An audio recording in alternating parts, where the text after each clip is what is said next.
I'm going to be fairly brief. I just want to say a few things that have struck me, just going off some of the stuff that Kate and Michael said. Specifically, actually, just to place ourselves, the proprioception were really a bunch of notes, like so many other things that Olson had, and they kind of were written from about 1959 to 1962, and first published in Yugen by Leroy Jones, Amiri Baraka, and then in Floating Bear by Diane DePrima, and then a section in Culture, and then gathered in 1965 in the form that we now know it. And that's just to place that historically. But one of the things that I wanted to think about, there's a quote from Olson where he says, and like Kate referring to history and talking about the roots of the terms, I want to go back a little bit.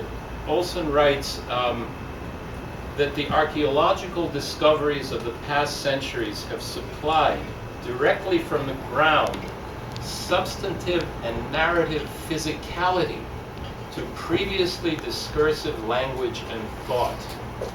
Now, I've never really heard anybody describe that function of archaeology, to provide physicality to what is discursive.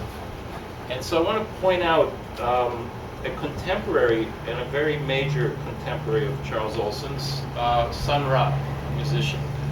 And both of them grew up being fascinated with the expansion of the past that was being discovered. For Olson, it was very crucial when he read about Folsom Man and antecedent dating of human habitation on this continent. For Sun Ra, it was the discovery of the tomb of King Tut as a child in Alabama, following that and then becoming a very erudite, amateur Egyptologist and Afrocentrist.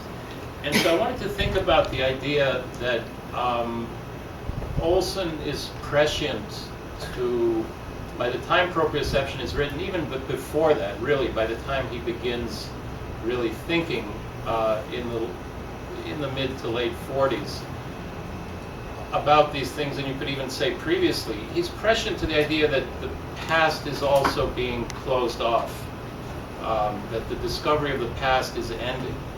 And so I think part of that proprioception thing is we have to go in, as we were saying, we have to go in because there is a depth to that knowledge that is timeless, possibly, or very historical, but is not bound by the kinds of, ironies of, now that everything is locatable. I mean, he predicts GPS, but now that everything is locatable, you kind of really don't know where you are in some sense, because you can't find out for yourself, which was Olson's major thrust from Herodotus, to find out for yourself. And it's harder and harder to find out for yourself because more is supposedly known, or presented as being known, except really the internal is in some sense maybe less and less known, so anyways, that was something I really wanted us to think about.